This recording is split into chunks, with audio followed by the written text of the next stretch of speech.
Radhe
Methods of doing that. We exercise, do yoga, we pick up hobbies like golf or listen to music, go for a run, do some meditation. These are all ways that we try to manage our stress. And certainly they're helpful. But tonight we're not just talking about managing stress or getting a temporary relief from stress. We're talking about eliminating stress. And in order to eliminate stress, you have to get to the root cause. And when we do that, we will see that stress is not the actual problem. Stress is merely a symptom. So, trying to control stress won't eliminate stress because, well, it's like if you have a brain tumor and you take an aspirin for your headache. You get a temporary relief, but you're not really addressing the problem. So going for a jog to relieve you of some stress, it's definitely a good thing, but you're not addressing the root problem. Why do you have stress? And is it possible to eliminate stress altogether? So what is the source of our stress? There's kind of a root ball at the source of all of this. So we can examine this from a couple of different perspectives. One is intellectual. Intellectually, we don't know who we are. Who am I? So this is an existential problem. And we may not analyze it to that depth, but that's actually true for all of us. We all really wonder, who am I? And where do I belong? We're always trying to fit in. We're always trying to figure out how to act and behave so that we'll finally feel like we are home. Do you notice that you don't even feel home in your own home? Even the home you grew up with, even if you had loving parents and a loving family, you never felt 100% at home. I always felt that, who am I? Where do I belong? Everybody feels this. This is a tremendous source of stress. Where should I go? What should I do? Who should I be? What is the aim of my life? So this is one of the things at the root of our stressfulness. And another thing is that we're not happy. The two are actually connected. At our core, we are not happy. We want to be happy, certainly. We plan to be happy. And you could actually say that our each and every act is performed with the goal of reaching perfect happiness. That creates a stress inside of us as well. We feel some kind of lack, but a lack is like a very weak way to explain what we really feel inside of us. We feel that something is missing, something so important that without it, we're incomplete. We call it happiness. So at the root of all of this, we are unhappy. Even when we enjoy brief pleasures of this world, even that doesn't cure that inner void we feel. We still feel, even when enjoying the best things of this world, even when you're in the arms of someone who loves you the most, there's still fear. What if this person stops loving me? What if they leave me? And even if that fear isn't prominent, there's still a feeling, this isn't enough. That creates a great sadness inside of us. Even this isn't enough. I have love, I have wealth, I have everything a person should want in this world, and it's not enough. So all of this combines to create this ball of, well, it's the root problem. Who am I? Where do I belong? Why am I unhappy? Why can't I find perfect happiness? Why am I always dissatisfied? This is the source of all of our stress. If we could, so it's both an intellectual problem and an experiential problem. If we could solve our intellectual problem, that existential problem, who am I, and also get the experience of true happiness, then we've cured the problem at its root. So like I said, this sounds like a very ambitious project, but in fact, if we take it step by step, it's very realistic. It's very possible. So let's examine the intellectual side first. We all doubt, who am I? Do I belong here, or do I belong? That's why the grass is always greener somewhere else. I'm with these people, but would I be happier with those people? Do I actually belong over there? I'm in this job, but would I actually be happier in that job? Where do I belong? Who am I? So this is something that even if a person thinks about for their whole life, trying to figure out who they are, we can't answer this question for ourselves, which is kind of humorous if you think about it. I mean, it's ironic. We want to know who I am, who we are, and yet we can't answer that question ourselves. We need help to answer this question. The help comes from our scriptures. Our scriptures, Vedic scriptures, Ved, Shastra, they tell us, first of all, that well, let's start with this. You are not the body. This is what our scriptures tell us. You are not the body. Ajo nitya shashvatoyam purano nahanyate hanyamane sharire. Shvetashvatropanishad.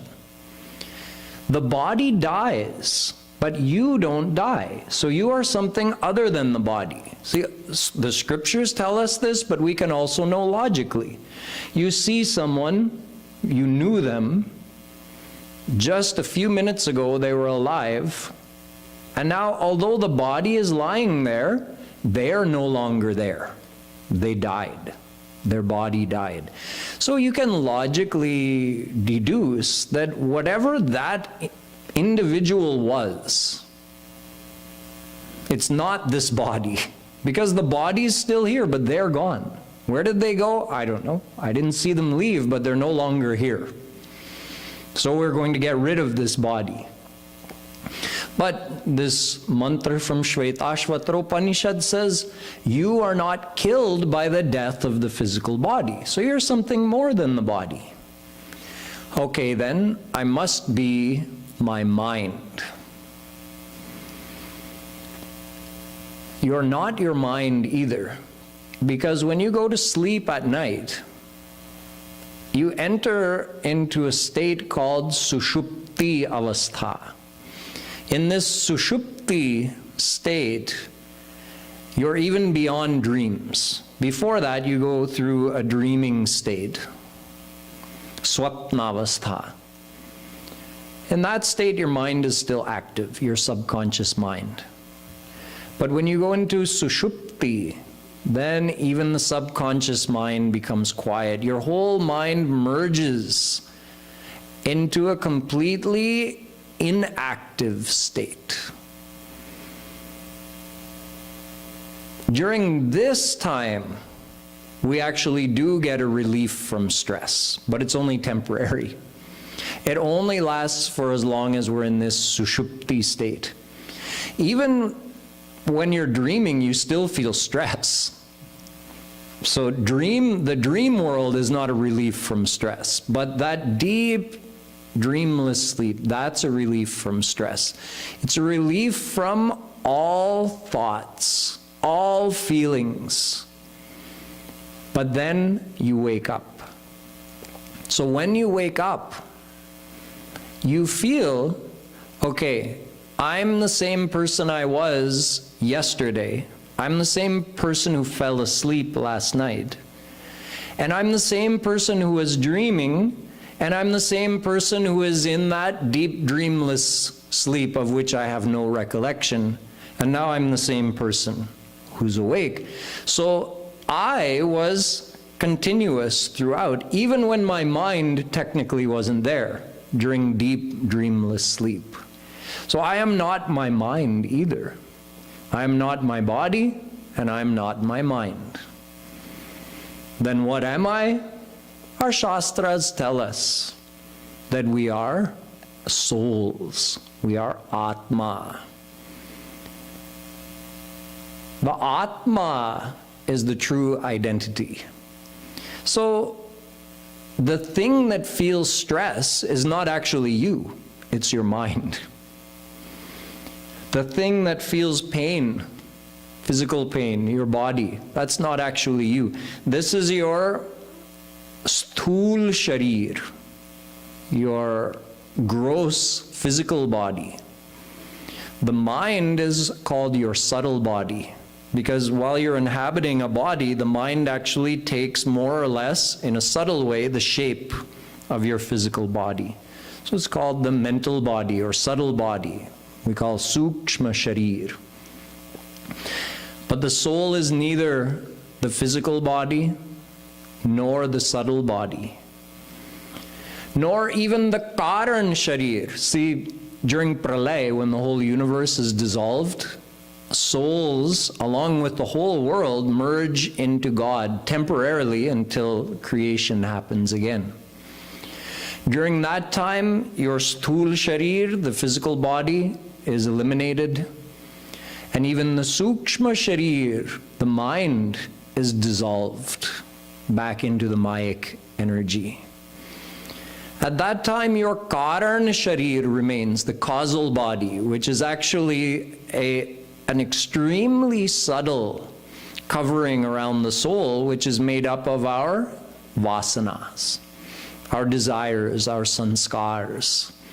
That remains during even Mahapralay, but even that is not you.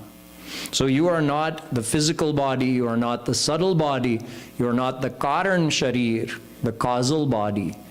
You are the soul, which is beyond all of those.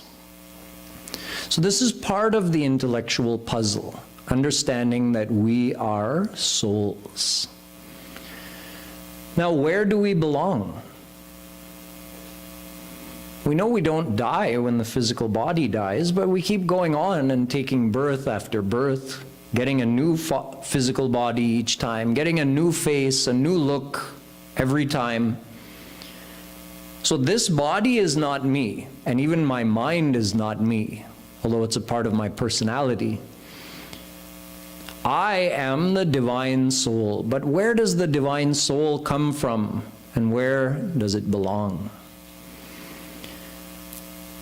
Chinmatram Shri Hareransham Sukshmam Aksharam Avyayam Krishnadhinamiti Prahur Jivam Jnana Gunashrayam. Ved says, technically speaking, souls are a part of God. The word used here is ansh. And God is called Anshi. So now the scriptures are telling us to whom we belong, where we come from, and where we belong. God. We're actually a part of God. Ansh means a part of. So substantially speaking, we're the same as God. We're related to God. He is divine and we are divine. That's why we're sentient beings, because God is a sentient being and we are a part of His family. We're just like Him in this way. Although He exceeds our limitations in every other way, but in terms of our substantial existence, we are made of the same substance He is. Sat-Chit Anand, divine substance. So we know that we are a divine soul and we belong to God. Each one of us has existed since eternity. And although we've lived infinite lifetimes, donned infinite bodies, and died infinite times, had infinite different families, infinite different husbands and wives and kids, but one constant has always been there. God, Shri Krishna, has always been with us. Shri Krishna is Paramatma. He lives inside of us. Eko Devah Sarvabhuteshu Gudha Sarvavyapi Sarvabhutantaratma. Shvetashvatropanishad says, He's not only all around you, He's even within you. So this is the other part of the intellectual puzzle that we're missing. We feel alone because we forget that Krishna is with us. We feel stressed out because we don't know who we are. So we have to remember, I am the soul. I am a divine soul, and nothing can destroy me. I have nothing to fear on a soul level. Something may harm my body. Nothing can harm my soul. Nothing can destroy me. I have been here forever. I will be here forever. No matter what happens to me in this life, I will always remain. And Krishna will always be with me and within me. So I'm never alone and I'm never apart from Him. Doing manan of these few facts that I just shared with you, this is part of what we need to do to begin to eliminate stress. This intellectual understanding has to go deep into our mind. I am not this body. The things happening to me in this world, they're a part of my life, but they too shall pass. I am eternal and indestructible, and I belong to God. I'm a part of Shri Krishna. He is mine, and I belong to Him. When this idea, well, as deeply as this idea enters one's mind, that much we will become impervious to stress. So this is the intellectual side of the puzzle. And one thing I forgot to mention is when I conclude this lecture in a few minutes, there will be a chance for some question and answer. So just keep it in mind. If you think of anything that you want to ask me in a few minutes when I finish, then we'll have a chance for some question and answer. So we covered the intellectual side. What can we intellectually do to address the root cause of our stress? So we have to accept these facts that I am a divine soul and I am a part of Krishna and He is always with me. However, intellectual understanding on its own is not enough. We need to experience something. What is that? Happiness. When you feel happy, you don't feel stressed. Now, we've never felt 100% happy, therefore we've never been 100% free from stress, except temporarily when we're fast asleep. We can't stay asleep forever. And anyway, our true goal in life is not just to be free from stress, it's to experience happiness and joy. So instead of thinking, how can I relieve myself from stress and pain, we could just think, how could I find happiness?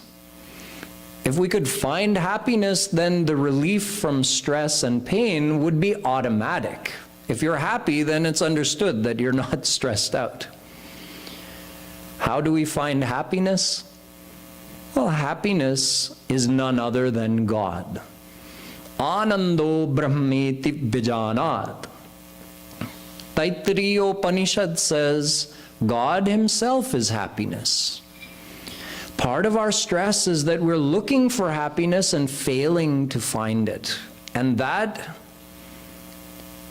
makes us feel desperate.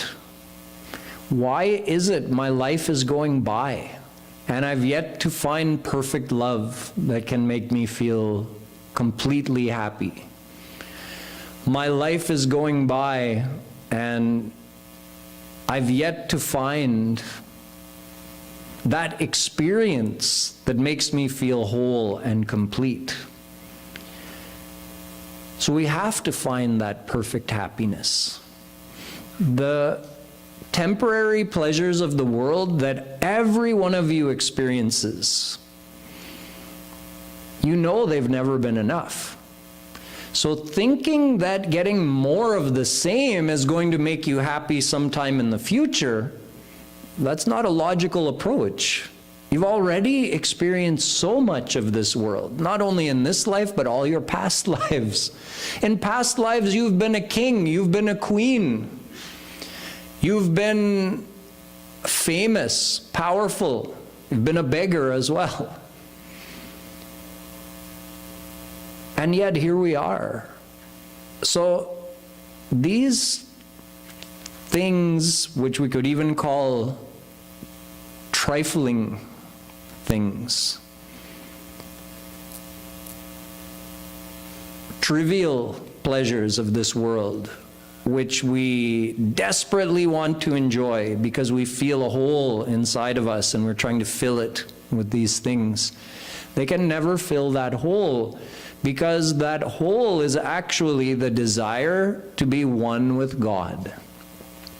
Not just be one with God, but be in union with God, you could say, to experience God wholly and completely. You see, every part will continue to feel incomplete until it's joined with its whole. God is our whole. Krishna is our anshi, we are his ansh. This is a law of nature. You know that, see, we could say that if this were a clump of earth, this is like ansh, and the earth is the anshi. This is the part, and it belongs to the whole. Right now it's feeling incomplete. It's separated. The ansh is separated from its anshi. How do I know it's feeling incomplete? Because there's an attraction. The only reason these two are separated is I'm holding it here. If I release it, it automatically is pulled towards its anshi. We also feel a pull towards our anshi. We want to join with Shri Krishna. That is the source of our feeling of incompleteness. Every soul is a part of God and wants to experience God. And God is perfect happiness. That's why we feel that tremendous, that tej ichha, that intense desire to experience perfect happiness. That's why nothing in this world can satisfy us, because the worldly things are temporary and they're material. But our true self is divine. So material pleasures can't satisfy the divine soul. Only divine God.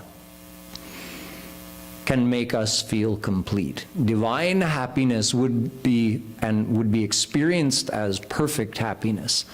God's love would make us feel perfectly loved. No person in this world can love another perfectly because we ourselves aren't perfect. Until we become God-realized, we're always incomplete. So this is the experiential side. Both the intellectual side and experiential side go hand in hand. In other words, you need to understand the intellectual theory, what we call tattva gyan. Who am I? How am I related to God? Where do I belong? Where is perfect happiness? But then you also have to experience that perfect happiness. The ultimate experience comes when you become God-realized. So to become God-realized, you have to follow the path to God. The path to God sounds like something you would do if you lived in the jungle somewhere, or if you lived in an ashram, which some of you do, but most of you don't. But in fact, the path to God can be followed by anyone, whether they live in a family situation or an isolated situation. Because the path to God has to do with loving God, and it's done internally, it's done with our mind. So just like your mind is continually loving the people that you're attached to in this world, you can use that ability of the mind to stay attached to in one place while you're physically taking care of some other activity or duty. You can use that ability of the mind to be able to love Shri Krishna even while you're engaged in worldly life and family activities. This topic I'll go into in more depth tomorrow when I talk about how to master the mind.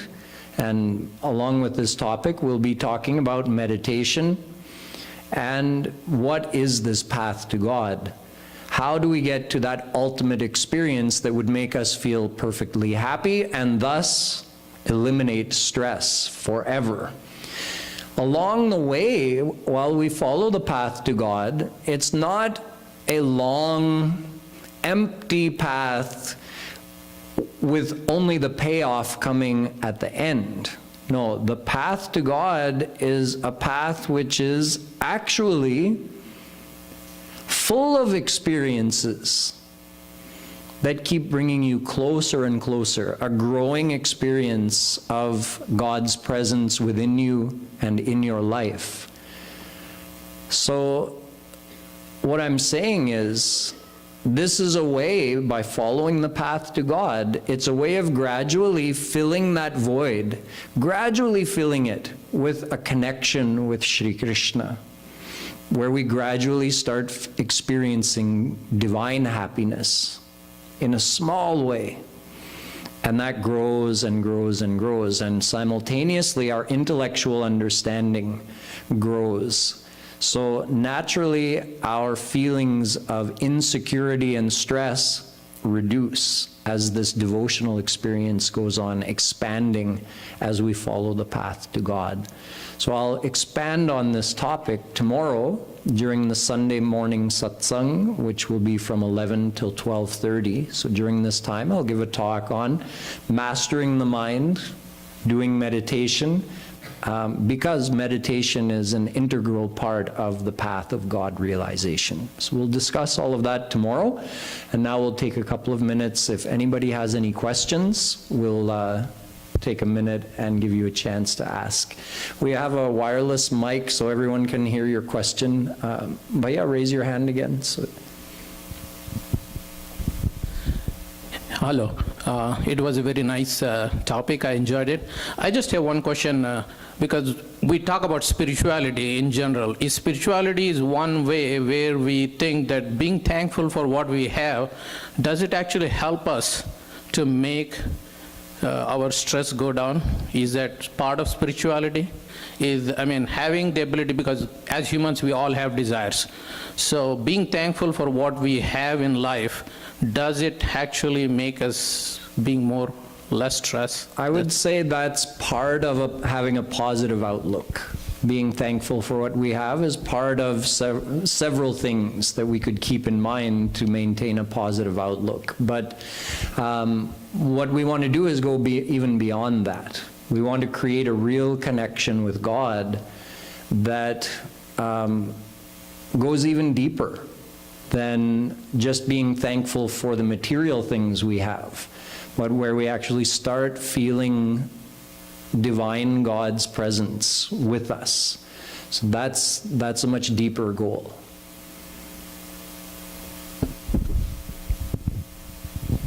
Hello. So when I close my eyes, and so sometimes I feel, okay, I am a soul, I am not a body. But the problem starts when I interact with the world. When I go to the job, when I meet my friends, meet my enemies, and meet my wife even. So how the practice can help me to remember at that situation that I am a soul and not the body. And so what kind of practice I can do to detach from that world? The path that I'll be describing in tomorrow's lecture, the path to God, which includes the practice of meditation, which we do here. By practicing that every day, what ends up happening is that spiritual consciousness, which you referred to, where you have some awareness of your divinity, that spiritual consciousness has to be integrated into our material active life. And initially the two don't integrate, but the more we practice, the more that spiritual awareness becomes almost like our baseline. It becomes our regular waking consciousness. But that takes time, it takes practice, and it actually happens naturally. So the more the meditation we do here is a very specific meditation called Roopdhyan, where we meditate on God Himself. So by doing this, we create and deepen a connection with God. So while you're doing the meditation, eventually you start experiencing something in a very deep way. And in the beginning, again, you get the disconnect. As soon as you stop your meditation, the world just takes over. But eventually, over the weeks or months or years, if you keep practicing, that actually spills over into your, like the tide rising. It starts spilling over into your material activities or your material consciousness, you can say. But it's a process. It takes time. There's no easy way, there's no like shortcut or trick. You just have to keep practicing until that enters your daily waking consciousness.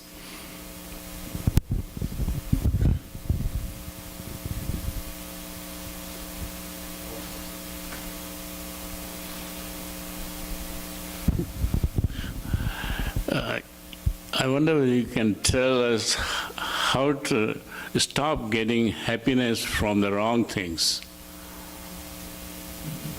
Be it eating, sleeping, laziness, drinking, what have you. Recognizing that those are temporary pleasures is part of it. But the real effect comes when we start, remember I was saying we have to get some experience of God, and it starts small and grows. So the more experience we get by following the path to God, and the bigger that experience becomes, the more space in our heart it takes up, and the less interest our mind has in those types of pleasures that you were describing. It's not wrong for the mind to want happiness or pleasure. It's our nature. Because God Himself is happiness and we're a part of Him, so we naturally desire happiness and pleasure. But the thing is, we're seeking it from the world instead of seeking the divine happiness from God. So until the mind starts experiencing that happiness, it's never going to let go of the material pleasures. So don't worry too much. I mean, have the knowledge about the limited nature of the material pleasures, but don't worry about forcefully making the mind leave those things. Think more about how can I attach my mind to God and start experiencing devotional happiness, devotional pleasure, and that will create a natural transition where your mind will naturally start becoming more interested in God than the world. Any other questions? Yes, here.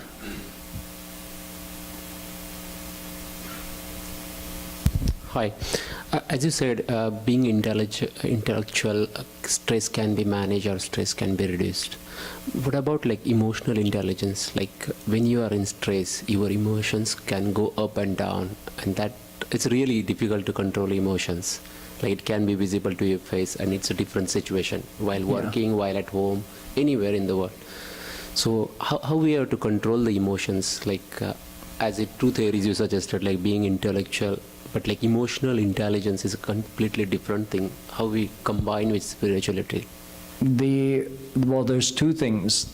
There's eliminating the root cause of that emotional volatility, which is the very same we were talking about. The root cause is the same, that we're separated from God and we're unable to experience God. That's what creates that volatility in our emotions. So the solution is also the same. The more experience of God's closeness we have, the more level-headed we'll be. So that's addressing the root cause, but since that's a gradual process that takes time, in the meantime, we also have to have some techniques for managing our emotions. So those techniques are fairly simple. You know, many of you probably have your own techniques, but one way that Jagadguru Shri Kripalu Maharaj used to tell us that, you know, if you feel some reaction coming on and you want to try to control it, so the first thing you can do is try to just think Krishna is watching me right now. So how would I behave in front of Krishna? Or maybe you're feeling angry at a person. So then not only feel like Krishna is watching me, see Krishna in the heart of that person. Then whatever that emotion was, it's going to calm down immediately, if you can really do that. It's possible. Sometimes we are so angry we don't even want it. We say, yeah, Krishna may be there, but I don't want to see him. I want to be angry at this person. Then nobody can help you, right? But that's a technique that if you can actually implement it, you don't need any other technique. Oh, I'm having this emotion. It's going to be a destructive emotion. I better manage it. Okay, see Krishna in this person. Or Krishna is right here watching me. Then that takes care of the problem. Maharaj also taught us one breathing technique. He called it Radhe breathing. So Shwas Shwas se Radhe Radhe ka jap karna. He says you inhale and you say Ra, not out loud, just in your mind, in your heart. You say Radhe, Radhe. So in Braj, where Radha Krishna took avatar, everybody says Radhe Radhe for everything. For hello, for goodbye, for getting somebody's attention, for everything is Radhe Radhe. So we can use Radhe Radhe to help us control our emotions also. Just breathe in and breathe out and just say Radhe. So you're getting the effect of God's divine name, plus you're using the breath to command your emotions to settle down.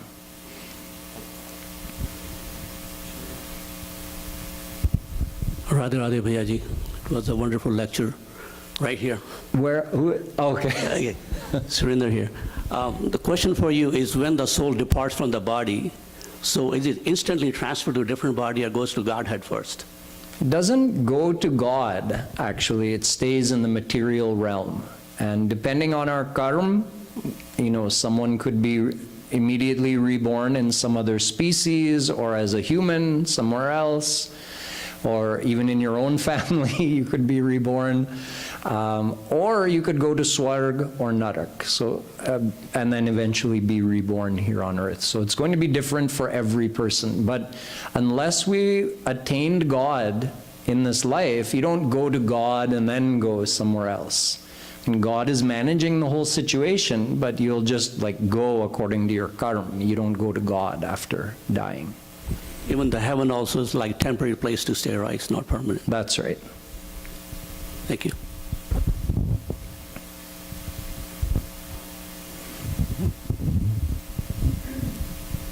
Hello. Today is my first day I'm attending this kind of lecture, and I'm really pleased to hear. And today's the topic is really important for everybody, and this is stress out from the life, right? So as a day-to-day life, I was thinking about like whenever I'm just talking about my life. So whenever I get the stress, by the time I get the pleasure also somehow, because I believe in the God. And I was thinking that happiness is kind of illuminating of my stress level, but I'm not, I'm a little confused whether this is from God's side, or is that the true happiness, or how do I take that kind of pleasure when I have a stress, too much stress in my life? So the pleasure comes by remembering God? I always remember God. Yeah, that's the reason I'm asking the question today. So if you're getting pleasure by remembering God, this is a glimpse of the divine pleasure. It's depending on how much connection we have with God, we experience pleasure while remembering Him. And that's the real pleasure. That's the real happiness. Oh, thank you so much. That's my question. So now we have to know how to increase that so it stays all the time, which is what I'll be talking about tomorrow morning. So let us finish with a couple minutes of kirtan, which is actually a time to meditate. So I'd like you all to think about Krishna. Think about that tattva gyan you got, that you belong to Him. You're the same. You're related to Him. And He's always with you. So just see His beautiful form and feel His presence with you. And we'll do a couple minutes of chanting while we all do our own meditation and try to feel close to God in this way.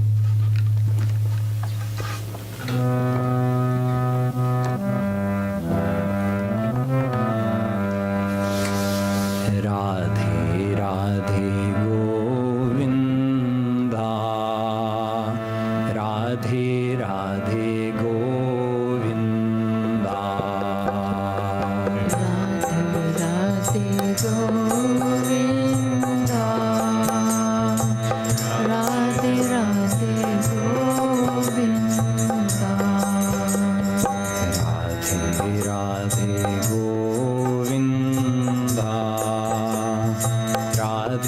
Radhe Govinda.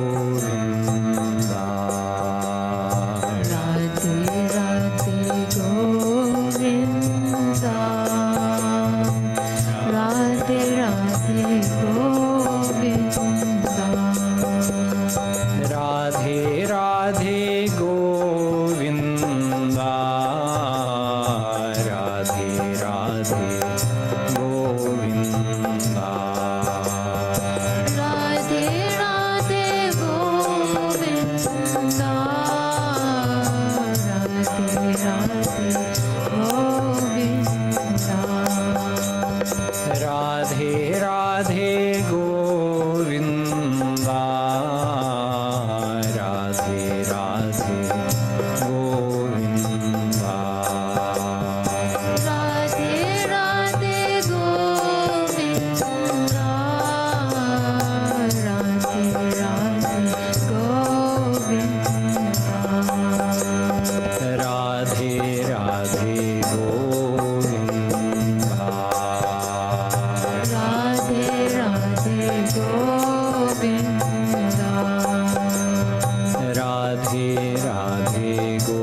लाडली लाल की